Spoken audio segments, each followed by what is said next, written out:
भगवान, कैसे आएंगे भगवान। हमने आंगन नहीं बुहारा, हमने आंगन नहीं बुहारा, कैसे आएंगे भगवान, कैसे आएंगे भगवान, कैसे आएंगे भगवान, कैसे आएंगे भगवान, कैसे आएंगे भगवान, कैसे आएंगे भगवान, कैसे आएंगे भगवान, कैसे आएंगे भगवान।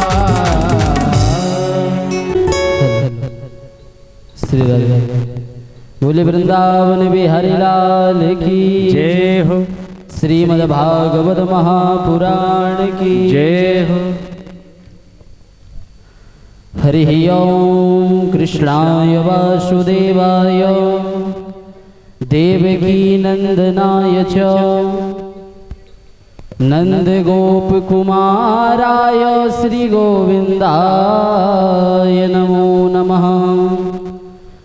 अथ तुर्याचम्य ओम केशवाय नमः, माधवाय नमः, नारायणाय नमः। वंशी विभूषित करान्नवनीरदाभात् पीताम्बरादरुण बिंब फलाधरोष्ठात् पूर्णेन्दु सुंदर मुखादर बिंद नेत्रात् कृष्णात् परं किमपि तत्त्वमहं न जाने। श्रीमद्भागवत महापुराणाय नमः। ध्याये ध्यानं समर्पयामि सर्वो जलगन्धाक्षतपुष्पं समर्पयामि।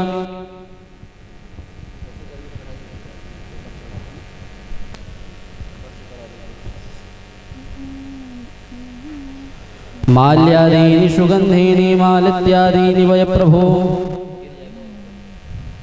मया हृतानि पुष्पाणि पूजार्थं प्रतिगृह्यताम्।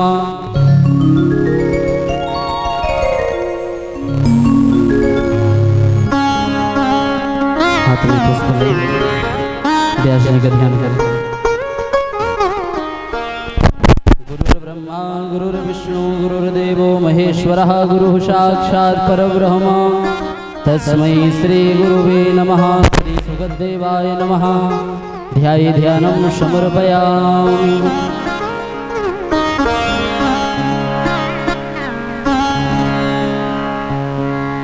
माल्यादीनि सुगन्धीनि मालत्यादीनि वै प्रभो मया हृतानि पुष्पाणि पूजार्थं प्रतिगृह्यताम्। पुष्पं पुष्पमालां समर्पयामि। श्री शङ्कराचार्यमथास्य पद्मा पादं च हस्तामलकं च शिष्यं तं त्रोटकं वार्तिककारमन्यात् अस्मद्गुरुं सन्ततमानतोऽस्मि।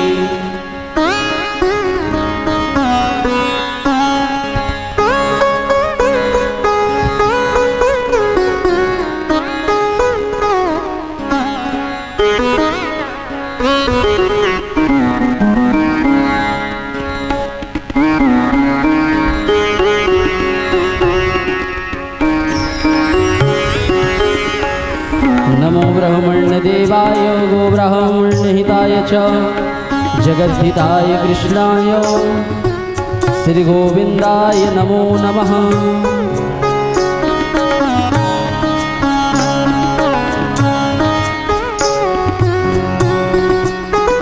स्वस्ति प्रजाभ्यां परिपालयन्तां न्यायेन मार्गेण मयि महेशान्। गोब्राह्मणेभ्यो शुभमस्तु नित्यं लोकाः समस्ताः सुखिनो भवन्तु। विप्रदेवताभ्यो नमः। अथ आरार्तिक्यं प्रज्वलितमो। आइए हम सभी बड़े भाव से ठाकुर जी की आरती का दर्शन करें। जो भी भक्त पंडाल पर विराजमान है आप सभी अपने स्थान पर खड़े हो जाएं। हरि ओम ज्वालामानन्ये नमः। सर्वोपचारार्थे जलगन्धाक्षरपुष्पं समर्पयामि। ज्वालागरालमत्युग्रामशेषासुरशोदनं त्रिशूलं पातु नो भद्रकाली नमोऽस्तु ते। जयन्ती मंगला काली भद्रकाली कपालिनी दुर्गा क्षमा शिवा धात्री स्वाहा स्वधा नमोऽस्तु ते। ओम चंद्रमा मनसो जात चक्षुः सूर्यो अजायत श्रोत्राद्वायुष्य प्राणस्य मुखादग्निरजायत।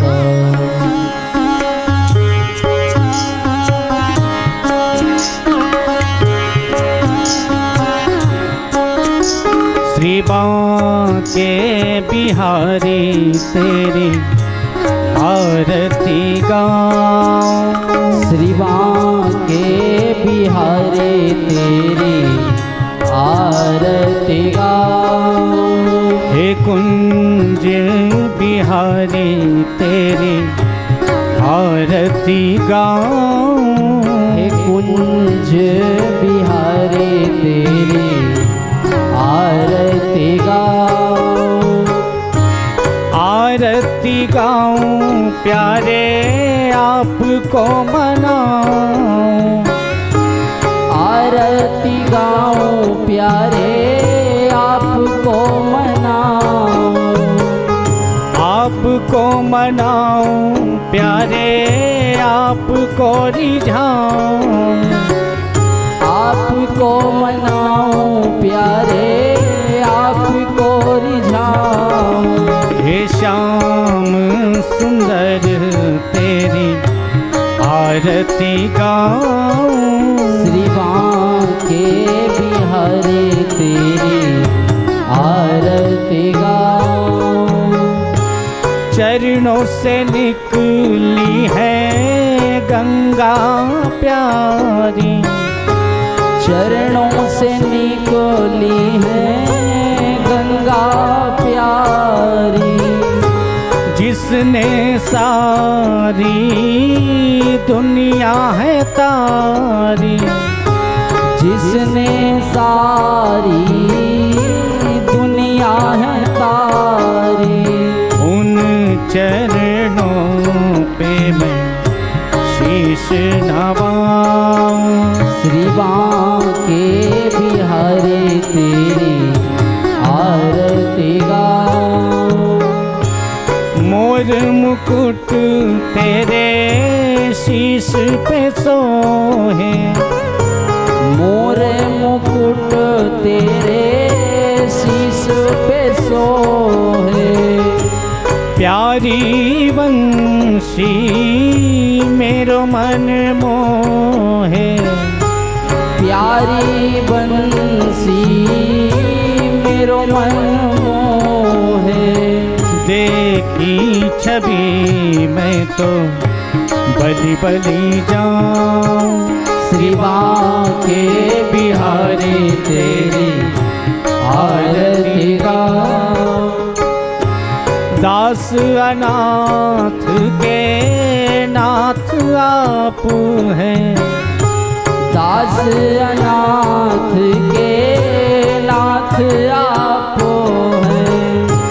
सुख दुख जीवन प्यारे साथ आप हैं। सुख दुख जीवन प्यारे साथ आप हैं। श्री हरि चरणों पे मैं शीश झुकाऊं। श्री बांके बिहारी तेरी आरती गाऊं। दास श्री हरिदास के प्यारे तुम हो। श्री हरिदास के प्यारे तुम हो। मेरे मोहन जीवन धन हो। मेरे मोहन जीवन धन हो। देखी युगल छवि बलि बलि जाऊं। श्री बांके बिहारी तेरी आरती गाऊं। हे कुंज बिहारी तेरी आरती गाऊं। हे रास बिहारी तेरी आरती गाऊं। हरि ओम आरार्तिक्यं समर्पयामि। जलेन शीतले कर्णं पुष्पे देवाभिवन्दनम्। आरोग्यार्थे आत्मकल्याणार्थे देवाभिवन्दनम् स्वयमाभिवन्दनम्। मन्त्रपुष्पाञ्जलिः। हरिः ओम्। एकदन्ताय विद्महे वक्रतुण्डाय धीमहि तन्नो दन्ति प्रचोदयात्। नानासुगन्धिपुष्पाणि यथा कालोद्भवानि च पुष्पाञ्जलिर्मया दत्तो गृहाण परमेश्वर। शरणकमलयोः मन्त्रपुष्पाञ्जलिं समर्पयामि। श्रीपुराणपुरुषोत्तमाय नमः।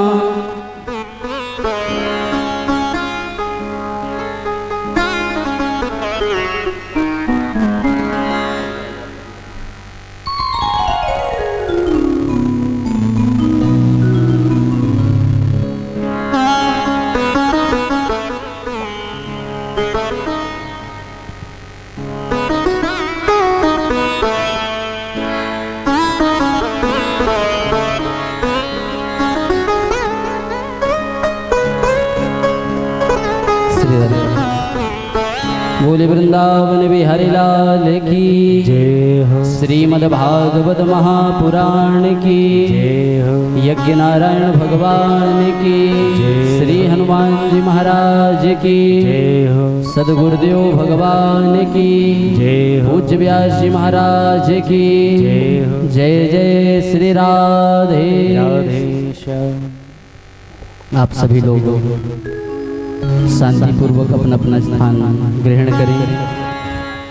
श्री हरि परमानंदम उपदेष्टारमेश्वरम व्यापकम सर्वलोकानां कारणम तम नमाम्यहम्। यशोमति किशोरकम नमामि चित्तचोरकम। सर्वेभ्यः उपस्थितेभ्यः भक्तजनेभ्यः जय श्री कृष्ण। बंधुओं, बड़ा ही दिव्य पावन पुनीत समय विगत 7 दिनों से हम सभी माँ गंगा एवं सरजू माँ की गोद पर विराजमान होकर सुंदर इस ज्ञानमयी गंगा में अपने मन को प्रक्षालन कर रहे हैं। आज कथा का विश्राम दिवस है। विश्राम दिवस की इस पवित्र पावन वेला में आज हम सभी लोग पुनः समुपस्थित हुए हैं। कल हम बड़े ही आनंद पूर्वक भगवान का दिव्य द्वारिकाधीश एवं माँ रुक्मिणी का विवाह उत्सव मनाया।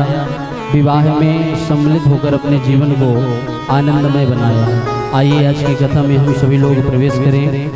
आज हम सभी भगवान द्वारिकाधीश के जो 16,108 विवाह है और हुए हैं उनकी कथा भी हम श्रवण करेंगे कि किस परिस्थिति में भगवान ने सबके ऊपर कृपा की और भगवान के 16,108 विवाह संपन्न हुए। और फिर आगे उसके भगवान के परम प्रिय सखा श्री सुदामा जी महाराज का चरित्र हम सभी लोग श्रवण करेंगे।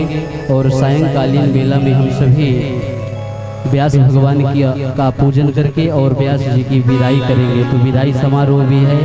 सभी भगवत बंधुओं से, सभी इंदरपुर वासियों से मेरा निवेदन है कि आप सभी शीघ्र कथा पंडाल पर आएं और विश्राम दिवस की कथा आप सभी लोग श्रवण करके संपूर्ण भागवत श्रवण करने का जो पुण्य होता है वह आप सभी लोग प्राप्त करें।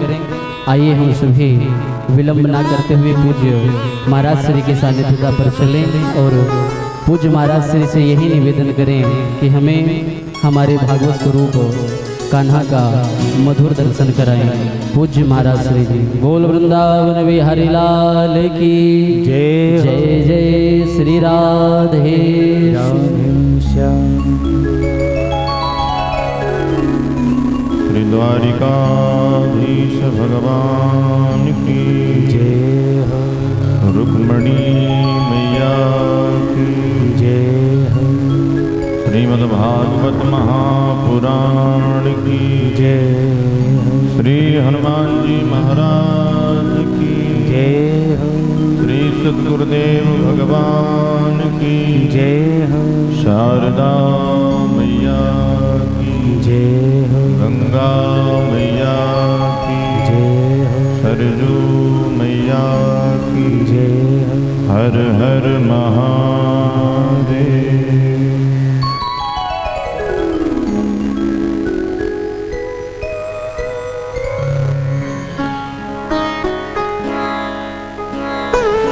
हरि शरण हरि शरण।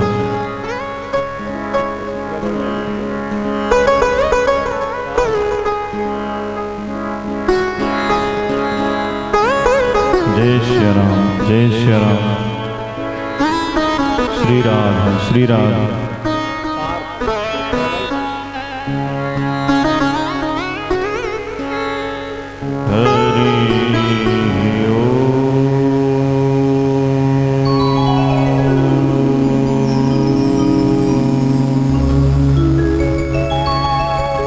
नमः परमहंसाय स्वादित चरण कमल चिन्मकरंदा भक्त जन मानस निवासा श्री रामचंद्र। ध्येयं सदा परिभवग्नमभीष्टदो तीर्थास्पदं शिवविरिञ्चिनुतं शरणं वृत्यार्तिं प्रणतपालभवाब्धिपोतं वन्दे महापुरुषते चरणारविन्दम्।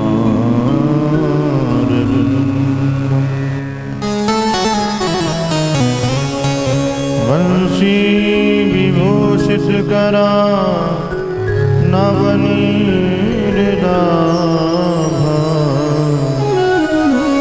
पीताम्बरादरुणबिम्बफलाधरोष्ठा पूर्णेन्दु सुंदर मुखान्दरबिन्दुनेत्रा कृष्णात्मरं अमहं न जाने।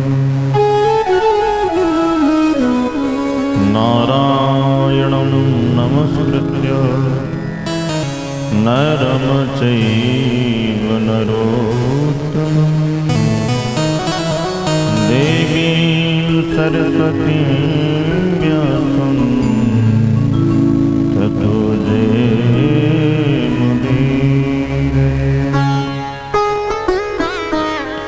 श्री सीतानाथ समारंभां श्री माधवाचार्य मध्यमाम् अस्मदाचार्यपर्यन्तां वन्दे श्रीगुरुपरम्पराम्। यत्र यत्र रघुनाथकीर्तनं तत्र तत्र कृतमस्तकाञ्जलिः। बाष्पवारि परिपूर्णलोचनं मारुतिं नमत राक्षसाम्। नर्मसखा रघुनाथ के रसिक रूप आला श्रीमद् राम सखी नृपदे वंदं वारंदारं। जय जय श्री राधारमण जय जय नवल किशोर जय गोपी चित चौर प्रभु जय जय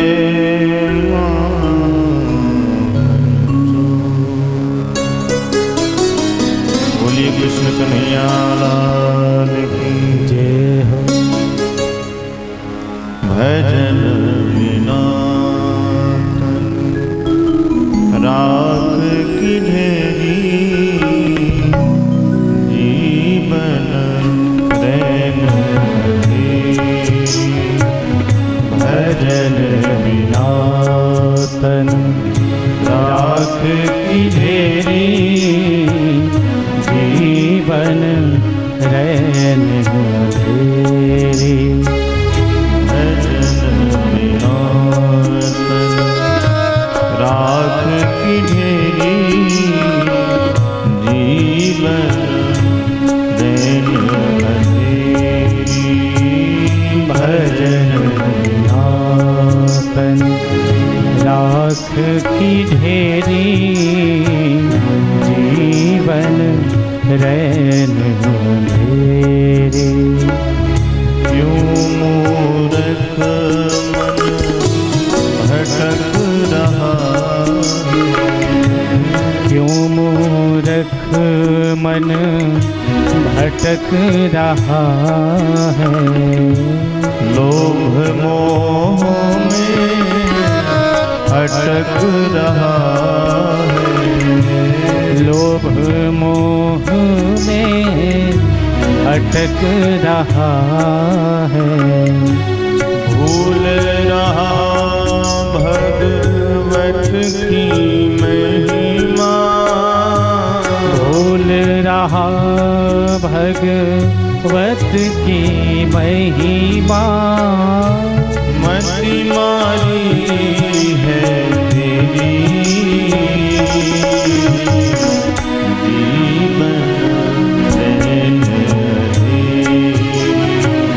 भजन बिना तन राख की ढेरी जीवन रैन अंधेरी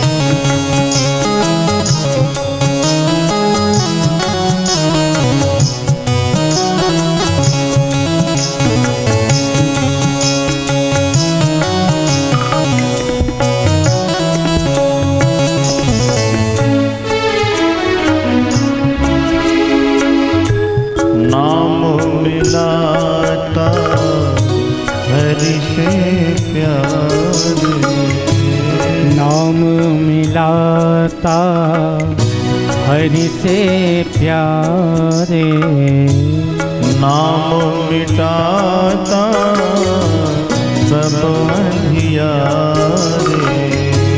नाम मिटाता सब अंधियारे मौत को भी हरि भजन मिटाता मौत को भी हरि भजन मिटाता है चरणन की चली जीवन रैन भजन बिना तन राख की ढेरी जीवन रैन अंधेरी जीवन रैन भजन बिना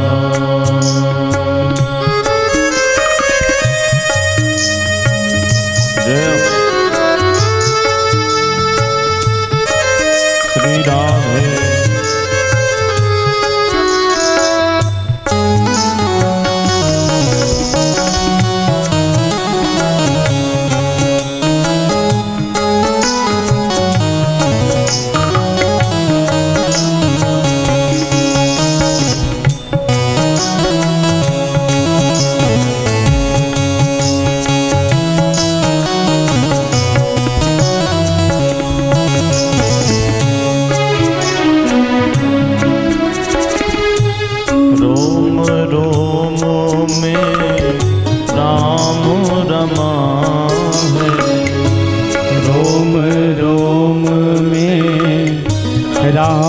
रमा है।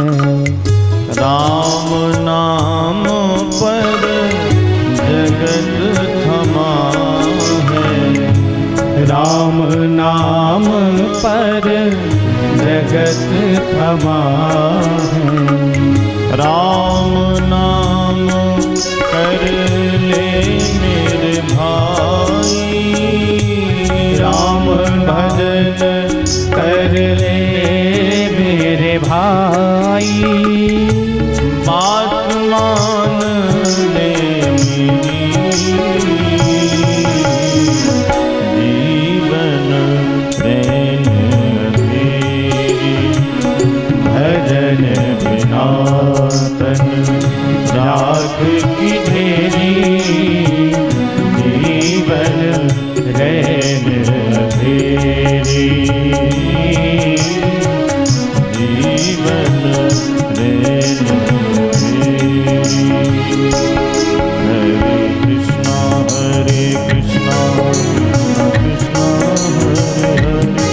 हरे राम राम राम हरे हरे।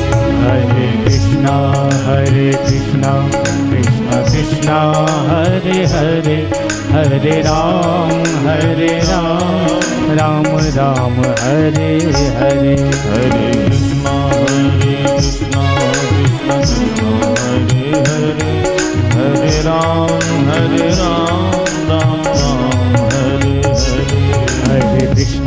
हरे कृष्णा कृष्णा कृष्णा हरे हरे।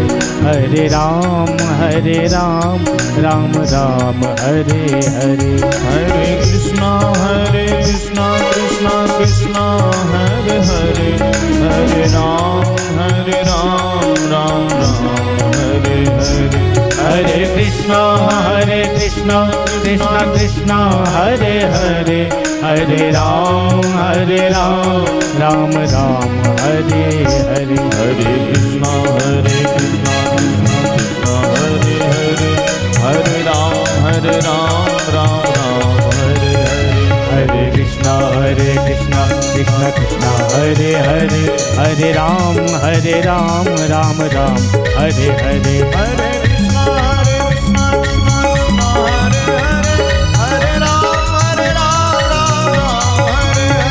हरे कृष्णा कृष्णा कृष्णा हरे हरे।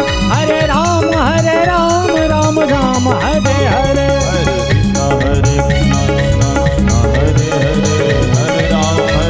हरे राम राम हरे हरे। हरे कृष्णा कृष्णा कृष्णा हरे हरे।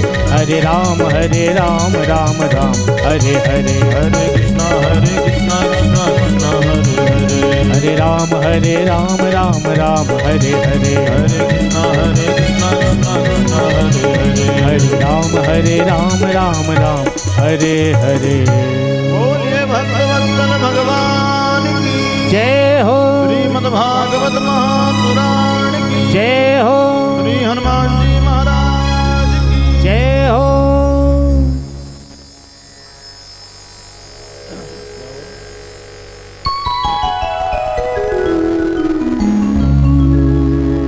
कामस्तु वासुदेवांसो दग्धः प्रावृत्रमन्युना देहोपपत्तये भूय तमेव प्रत्यपद्यत।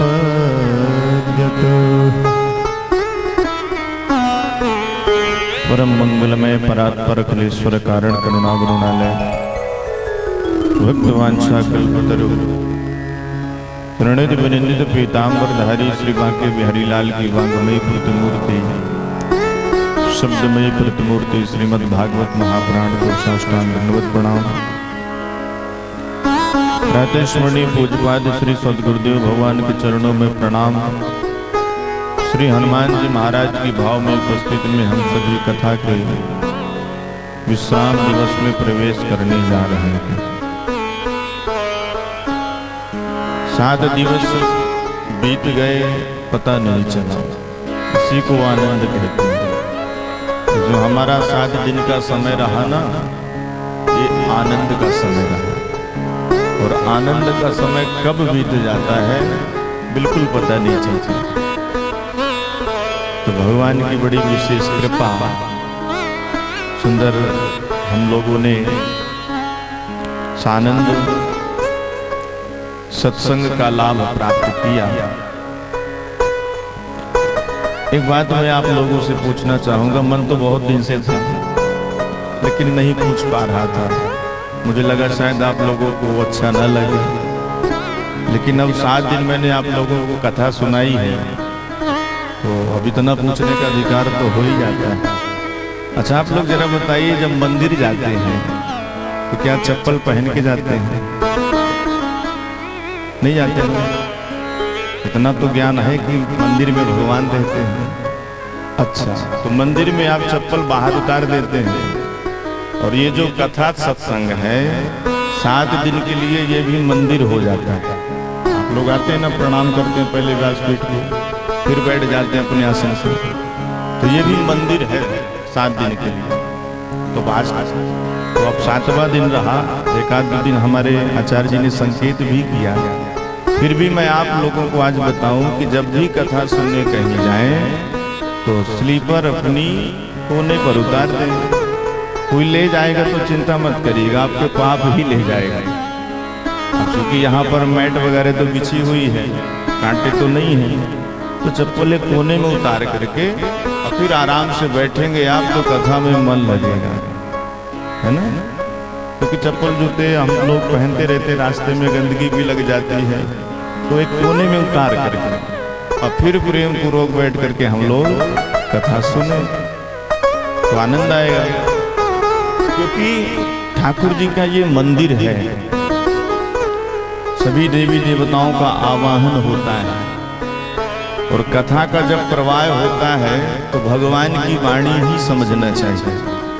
तो जैसे हम लोग भगवान के सामने, भगवान के मंदिर में चप्पल जूते पहन के नहीं जाते। अब चूंकि हम लोग कोई पार्टी में तो आए नहीं हैं और न किसी नेता का भाषण सुनने आए हैं, चप्पल जूते पहन करके वहीं जाया जाता है जहां से भागना पड़े तो जल्दी भाग जाए। भाषण होता है, कब पता चले पत्थर पड़ने लग जाए, कब क्या होने लग जाए, वहां पर एक्टिव रहिए, भागना पड़ेगा। और भगवान के सत्संग में आए हैं, यहाँ पर कोई जल्दबाजी नहीं है, प्रेम पूर्वक बढ़िया बैठिए, सुनिए और फिर अपने अपने चप्पल पहन के घर जाइए। बोलिए भक्त वत्सल भगवान की जय हो। चलिए कम से कम ये बात आप लोगों को याद रहेगी। तो 7 दिन के सत्संग में एक चीज तो बढ़िया तरह से आप लोगों ने जीवन में उतारेंगे कि कभी जाएंगे कथाओं में तो चप्पल पहन के नहीं जाएंगे, ठीक है। कल हम सभी ने द्वारिकाधीश मां रुक्मिणी का विवाहोत्सव बड़े आनंद पूर्वक मनाया और बहुत ही आनंद आया। कल यहाँ पर सभी आनंद मग्न थे, भगवान की सुंदर लीलाओं का दर्शन कर रहे थे। स्वरूप का भी हम लोगों ने दर्शन किया ठाकुर जी के। सज्जनों, रुक्मिणी कौन है? साक्षात लक्ष्मी का स्वरूप है। रुक्मिणी मैया लक्ष्मी का स्वरूप है और द्वारिकाधीश हैं नारायण। तो लक्ष्मी सदैव नारायण की ही होती है। रुक्मिणी जी से विवाह कौन करना चाहता था? जिसके साथ रुक्मिणी जी के बड़े भैया विवाह पक्का करके आ गए थे, क्या नाम था उसका? शिशुपाल। हाँ, आप लोग कथा सुन रहे हैं इसलिए मैं पूछ लेता हूँ बीच बीच में। शिशुपाल के साथ रुक्मी विवाह अपनी बहन का करना चाहता था और शिशुपाल भी तैयार हो गया था मां रुक्मिणी के साथ विवाह करने को। तो सज्जनों, लक्ष्मी तो सिर्फ नारायण की है और नारायण की सदैव रहती है। शिशुपाल लक्ष्मी पति बनने की कोशिश किया तो डोले में बैठ करके रोता रोता घर को गया। हजारों का मेकअप करके आया था, सब बर्बाद हो गया उसका। अब बताइए, जिससे शादी होने वाली हो दुल्हन किसी और के साथ भग जाए तो उसकी स्थिति क्या होगी? भाभियां उसकी जीवन भर ताने सुनाई, बड़ा सज धज कर गया था हाथ कुछ नहीं लगता। तो यही स्थिति होती है जो लक्ष्मीपति बनने की कोशिश करता है। इसलिए हम लोगों को भी कभी लक्ष्मीपति बनने की कोशिश नहीं करनी चाहिए। लक्ष्मी को मैया बना करके पूजो, बिटिया बना करके पूजो, पर पति बनने की जरूरत नहीं है। लक्ष्मीपति तो नारायण है, भगवान है। और अगर लक्ष्मीपति बनने की हम कोशिश करेंगे तो फिर शिशुपाल जैसी स्थिति होगी। लक्ष्मी को अगर हम बिटिया बना करके भज रहे हैं तो बिटिया जब बड़ी होने लग जाए, विवाह योग्य होने लग जाए, तो सुंदर वर देख करके उनका विवाह भी कर देना चाहिए। लक्ष्मी के पति कौन है? नारायण। तो नारायण से लक्ष्मी का वर्ण करना चाहिए। जब लक्ष्मी बड़ी होने लग जाए आपके घर में, जैसे हमारे राय साहब जी के घर में लक्ष्मी बढ़ रही थी, बड़ी हो रही थी, तो आप लोगों ने सोचा कि भाई कन्या बड़ी हो गई है, विवाह के योग्य हो गई है, तो इनका वर्ण करना चाहिए। तो सुंदर यज्ञ का सुंदर आयोजन कर लिया अपने घर में, और यज्ञ नारायण भगवान के साथ दक्षिणा का वर्ण करना ही लक्ष्मी और नारायण का विवाह करना है। क्योंकि एक दिन नारायण तो लक्ष्मी को लेकर के जाएंगे, आप कितना भी दबा करके रखो, क्योंकि नारायण प्रभु के कई स्वरूप हैं। कहीं कोई ऐसी घातक बीमारी लग जाएगी कि हर महीने 10,000 20,000 डॉक्टर को जाएगा।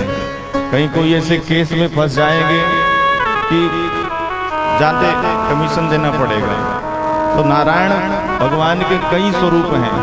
अगर आपने राजी राजी उनको नहीं सौंपा तो फिर कई स्वरूप हैं। मान लीजिए यज्ञ कराने का आपका मन नहीं होता है तो फिर नारायण के कई स्वरूप बन जाते हैं। जैसे दरिद्र नारायण भी हैं, दीनों की सेवा में लगा दीजिए आप अपनी लक्ष्मी, अगर आपके घर में सबसे ज्यादा है।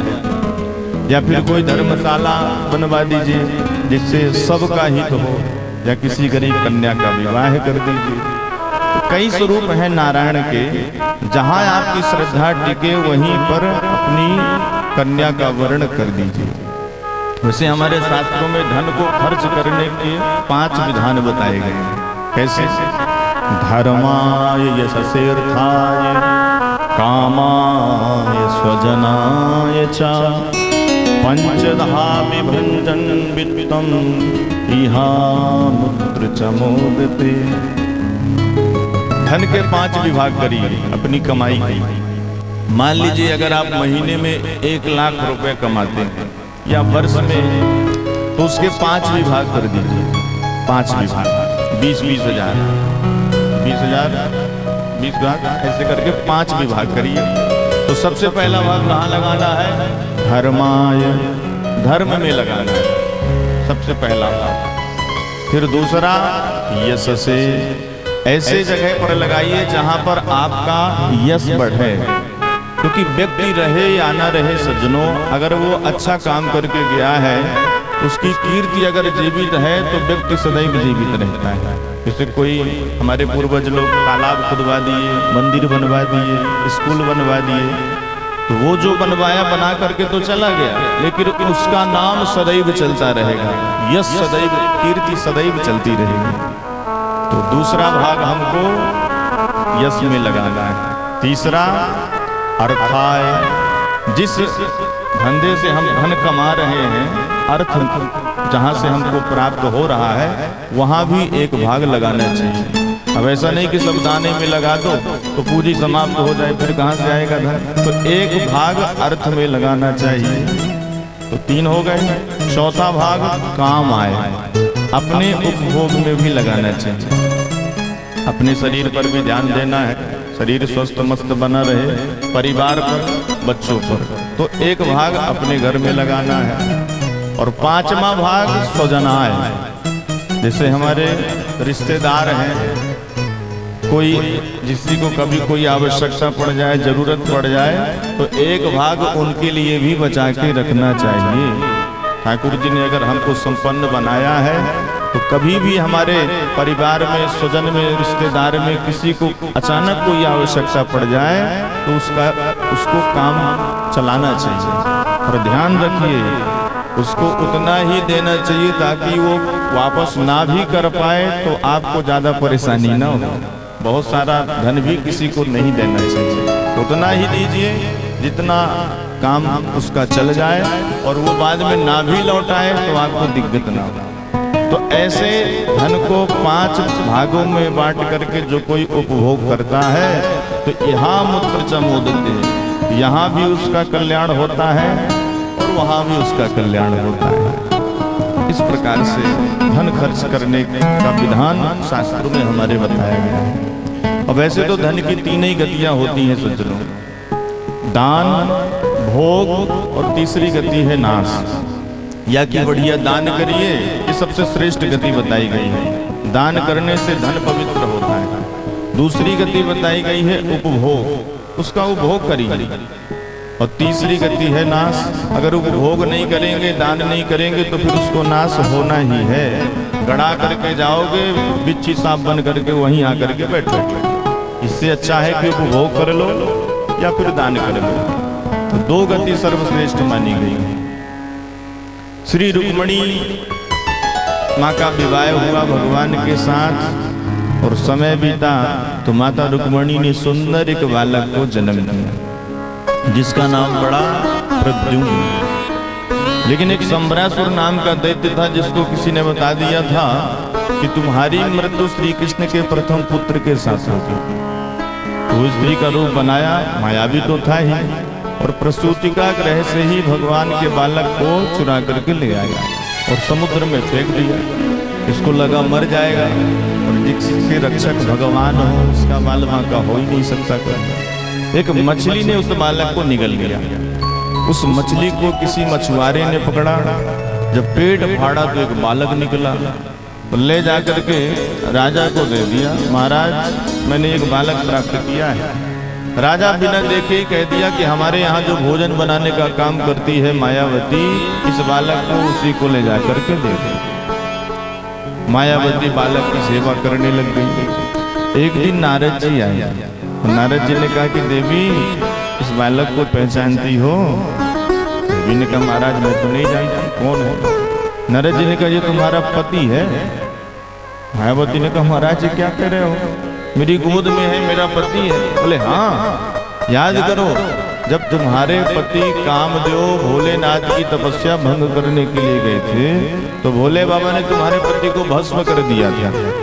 तो तुम भोले बाबा से बहुत रोई थी, बहुत गिड़गिड़ाई थी। तो भोलेनाथ प्रसन्न होकर के तुमको वरदान दिए थे कि देवी अभी तुम्हारे पति बिना शरीर के रहेंगे। तुमको अनुभव तो होगा तुम्हारे पति का, पर उनका शरीर नहीं होगा। लेकिन हम तुमको वरदान देते हैं कि द्वापर में जब भगवान श्री कृष्ण अवतार लेकर के आएंगे, द्वारिकाधीश बन करके आएंगे, तो तुम्हारे पति उनके प्रथम पुत्र बन करके आएंगे। ये तुम्हारे पति हैं कामदेव और तुम इनकी पत्नी हो रति। जब पता चला रति को कि हो ये तो मेरे पति हैं, तो माया के प्रभाव से प्रद्युम्न जी महाराज को बहुत थोड़े समय में ही यौवन अवस्था को प्राप्त कर दिया। नाथ दीर्घेण कालेन सकाष्णी रूढ़ यौवन। भगवान श्री कृष्ण के पुत्र बहुत कम समय में ही बड़े हो गए। एक दिन रति ने काम भाव से देखा तो प्रद्युम्न जी महाराज को ये व्यवहार बड़ा अटपटा लगा। उन्होंने पूछा कि एक तरफ तो माँ बन करके आप हमारी सेवा कर रही हैं, दूसरी तरफ काम भाव से देख रही हैं, ये व्यवहार आपका बड़ा अनुचित लग रहा है हमको।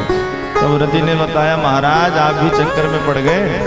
अरे मैं कोई नहीं, आपकी पत्नी हूँ। याद करिए भोले बाबा ने जब आपको भस्म किया था फिर मुझे वरदान दिया था। सो आज आप मेरे पति बन करके आए हैं भगवान। और ये दुष्ट संबरासुर आपको जन्म लेते ही यहाँ पर ले आया था। जब प्रद्युम्न जी महाराज को सारी बात पता चली तो बड़ा क्रोध आया। इस दुष्ट ने जन्म लेते ही हमारे मैया बाप को छुड़ा दिया, छोड़ूंगा नहीं इसको मैं। घा करके संबरासुर की अपार सेना का नाश किया। संबरासुर का भी वध करके रति को लेकर के प्रद्युम्न जी महाराज पुनः द्वारिका पधारे। द्वारिका आए और जैसे रुक्मणी माँ ने देखा तो दूर से ही पहचान गई कि ये तो मेरा बेटा है। वाह, इतना सा था तो किसी राक्षस ने चुरा लिया था, आज आया है तो बहू को साथ लेकर के आया है। रुक्मिणी मैया की प्रसन्नता का ठिकाना न रहा, अब तो पूरे द्वारिका में आनंद छा गया। भगवान भी बड़े प्रसन्न हो गए कि मेरा बेटा आया। अब सुखदेव जी महाराज कहते हैं कि राजन प्रद्युम्न जी जब द्वारिकापुरी आए ना, तब तक भगवान के 16,107 विवाह और हो गए।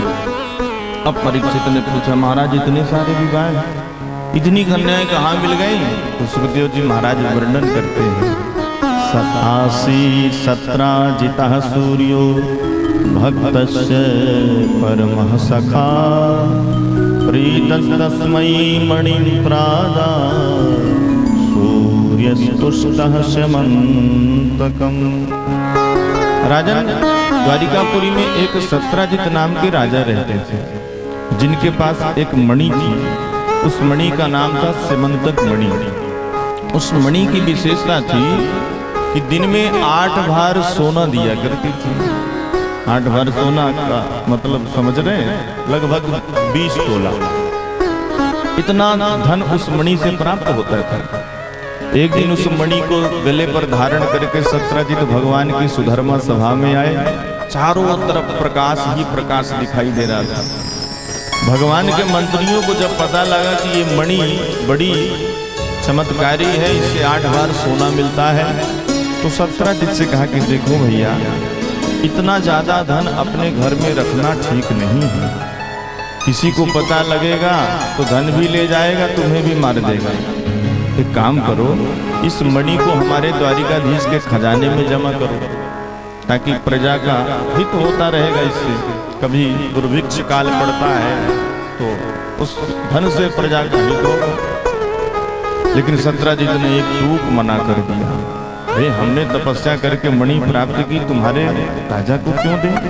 मंत्रियों ने कहा ठीक है भाई, आपकी मणि है, आप अपने पास रखिए, कोई बात नहीं। चला गया सत्राजित। एक दिन सत्राजित का भाई, जिसका नाम था प्रसेन, उस मणि को गले में धारण करके जंगल चला गया शिकार खेलने के लिए।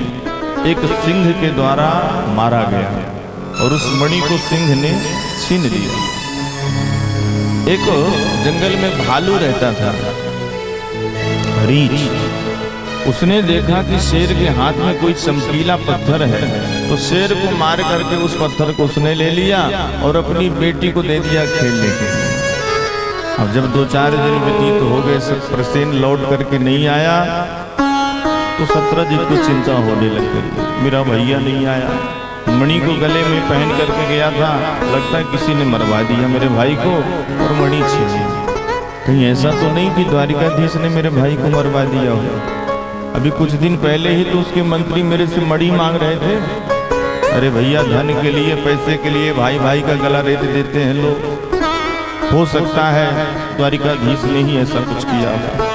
अब धीरे धीरे बात अपनी पत्नी से बताई, पत्नी ने पूरे द्वारिका में फैलाई, क्योंकि माताओं को कोई रहस्य बता दिया जाए और ये कह दिया जाए कि देवी इसको किसी से मत बताना, तो फिर वो जरूर बताएंगे, क्योंकि उनके पेट में कोई बात बचती नहीं है।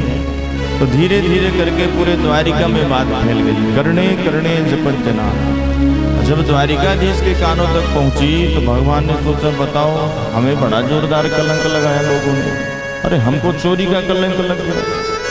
जाकर के गुरुजी से अपनी कुंडली दिखवाई कि गुरुजी, किस कारण से हमको कलंक लगा, क्योंकि कलंक तो काजल से भी काला होता है।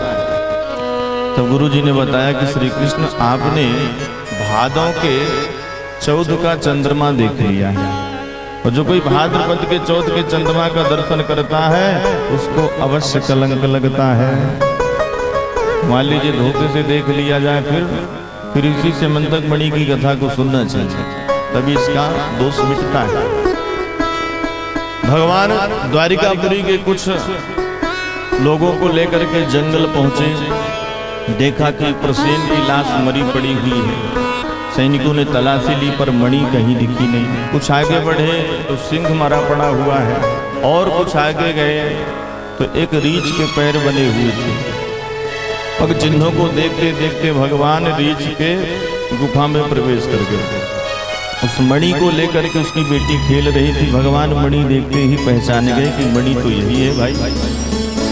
और जैसे ही अपने गुफा में रीछ ने देखा कि कोई परपुरुष आया है तो तुरंत निकल करके एक मुक्का बना करके भगवान की छाती में जड़ दिया। तो भगवान ने 2 मुक्के जड़ दिए, फिर रीछ ने 4 मुक्के मारे। ऐसे ही सज्जनों 27 दिन तक भयंकर द्वंद्व युद्ध चलता रहा। भगवान 27वें दिन उस रीछ को उठा करके पटके और ऐसी मुक्का बना करके मारना चाहा तो वह भालू दोनों हाथ जोड़ करके भगवान की स्तुति करने लग गया। भगवान मैं आपको पहचान गया, अरे आप ही मेरे रघुनंदन हैं, आप ही मेरे राघव हैं, मैं जामवंत आपका सेवक प्रभु। भगवान ने कहा अच्छा जामवंत जी आप हैं? अरे भगवान आप कहाँ जंगल में भटक रहे हैं? तो भगवान ने सारी बात बताई। जो मणि के चक्कर में घूम रहे हैं जामवंत जी, ये मणि के द्वारा हमको बड़ा कलंक लगा। ये जामवंत जी विचार करिए सतयुग में भी थे। जब भगवान ने वामन अवतार धारण किया तो जल्दी जल्दी भगवान के चरणों को धुल करके अपने कमंडल पर रख लिया था। ब्रह्मा जी ही जामवंत की अवतारी है। तो सतयुग में भी रहे, त्रेता में भी रहे, द्वापर में भी रहे, बड़ी लंबी आयु रही जामवंत जी महाराज की। एक बार त्रेता में राम जी से इन्होंने कहा कि भगवान मैं आपसे 2-2 हाथ करना चाहता हूँ, युद्ध करना चाहता हूँ, मेरे हाथ में बड़ी खुजली हो रही है। भगवान ने कहा कि भाई इस बार तो हम मर्यादा पुरुषोत्तम हैं, मर्यादा के खिलाफ है सेवक स्वामी का युद्ध हो, लेकिन आपकी इच्छा जरूर पूरी करेंगे। द्वापर में जब कृष्णावतार होगा तब आपकी सुंदर इच्छा पूरी करेंगे हम। आज वही भगवान 27 दिन तक जामवंत जी महाराज से युद्ध करते रहे। नस नस जब ढीली हो गई तब जामवंत जी महाराज पहचान गए। भगवान ने कहा इस मणि को तो दो भैया, इस मणि को हम ले जाएंगे क्योंकि इसके कारण हमको बड़ा जोरदार कलंक लगा है। जामवंत जी ने कहा कि मणि तो मैंने अपनी बिटिया को दे दिया है और बिटिया को दिया हुआ धन वापस नहीं लिया जाता। भगवान ने कहा कि भाई मणि तो हम लेकर के जाएंगे चाहे जैसे भी। तब जामवंत जी ने कहा कि भगवान मेरी बिटिया से विवाह कर लीजिए, मणि को दहेज के रूप में ले लीजिए। भगवान ने कहा ठीक है। वहीं पर जंगल में मंगल हो गया। सज्जनों भगवान का दूसरा विवाह भालू की बेटी जामवती के साथ संपन्न हो गया। जामवती को लेकर के भगवान जैसे चलने लग गए तो 4 पैरों से चले। भगवान ने कहा इसको लेकर के जाऊंगा द्वारिका से लोग क्या कहेंगे। भगवान ने कहा 2 पैर से चलो। अब 2 पैर से चलना शुरू किया तो काहे से ध्वनि गिर जाए चलते चलते। भगवान समझ गए बड़ी समस्या हो गई, हाँसी से विवाह कर लिया मैं। तो भगवान अपनी काली कमरिया उड़ा दिया और समझाया कि देखो जैसा मैं कहूँ वैसा करना। हम लोग द्वारिका में 12 बजे प्रवेश करेंगे, ठीक है, और जैसा जैसा मैं कह रहा हूँ वैसे करना। जाकर के कमरे में प्रवेश कर जाना और भीतर से कुंडी लगा लेना। तो जब तक मैं ना कहूँ तब तक दरवाजा खोलना मत। रुक्मिणी जामवंती ने कहा ठीक है महाराज। तो रात्रि में 12 बजे द्वारिका में जैसे ही प्रवेश किया तो रुक्मिणी जी ने देख लिया कि जिसके पति बाहर हो इतने दिन से पता ना चले कुछ, तो पत्नी को निद्रा कैसे आ सकती है। विचरण कर रही थी, घूम रही थी कि देखा कि द्वारिकाधीश तो आए और साथ में कोई स्त्री भी लेकर के आया। वो स्त्री आते ही कमरे में घुस गई। आई रुक्मिणी जी तो पहले तो द्वारिकाधीश को प्रणाम किया, भगवान बड़े दिन बाद आए, कहाँ थे। और मैंने वहीं दूर से देखा कि आप किसी स्त्री को लेकर के आए हैं प्रभु, कहीं हमारी सौत तो नहीं ले आए। भगवान ने कहा देवी ये विवाह तो है, विवाह तो हमने कर लिया है दूसरा, आपसे भी न पूछे। रुक्मिणी जी ने कहा कोई बात नहीं भगवान, आपकी जैसी इच्छा, आपकी प्रसन्नता जिसमें उसमें हमारी प्रसन्नता है। चलिए ठीक है, हम उसको अपनी बहन बना करके रखें, मिलाइए हमको। भगवान ने कहा वो आपसे नहीं मिलेगी। क्यों? अरे देवी वो इतनी सुंदर है कि किसी से मिलती नहीं है वो ऐसे। अब रुक्मिणी जी को लगा कि हमसे भी सुंदर कोई द्वारिका में आ गया भाई, हमसे तो सुंदर नहीं हो सकता। भगवान ने इतनी बड़ाई करी, इतनी बड़ाई करी कि रुक्मिणी जी के मन में स्पृहा हो गई। रुक्मिणी जी ने कहा कि प्रभु कितनी भी सुंदर हो पर मेरा श्राप है, मेरे से सुंदर नहीं हो सकती, मेरे बराबर ही होगी। अब वो बेचारी भालू की बेटी थी और जैसे रुक्मिणी जी ने कहा कि मेरे जैसे ही होगी तो भगवान ने कहा जामवती खोल दो दरवाजा। और जैसे खोला तो जामवती जो भालू की बेटी थी, पूरे शरीर में बाल ही बाल थे, परम सुंदरी बन गई। रुक्मणी जी ने जो देखा तो भगवान से देखकर, भगवान की तरफ देखकर कहती है कि प्रभु आपने बिल्कुल सही कहा था, ये तो बहुत सुंदर है। भगवान मन ही मन सोच रहे हैं, पहले देखा होता तो पता चलता। तो ऐसे भगवान का दूसरा विवाह जामवती के साथ संपन्न हुआ। एक बार प्रभु अर्जुन के यहाँ पहुंचे, हस्तिनापुर भ्रमण करते हुए यमुना के किनारे दोनों घूम रहे थे कि अर्जुन ने देखा कि एक कन्या यमुना में घुस करके तपस्या कर रही है। अर्जुन ने जाकर के पूछा, देवी आपका परिचय क्या है? कातम कस्यासि शुश्रोणी कुतोसी किंच कीर्षसि मन्ने त्वां पतिमिच्छन्ति सर्वं कथय शोभने।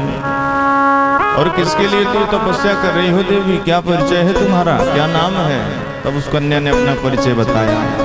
अहम देवस्य सवितुर दुहिता पतिमिच्छति विष्णुं वरेण्यं वरदं तपः परम स्थितः। मेरा नाम है कालिंदी, सूर्य की पुत्री। भगवान हरि को मैं पति के रूप में पाना चाहती हूँ, इसीलिए तपस्या कर रही हूँ। अर्जुन ने जाकर के भगवान से बताया, वो तो आपको पाना चाहती है प्रभु। अच्छा, तो चलो हमारा परिचय करवाओ।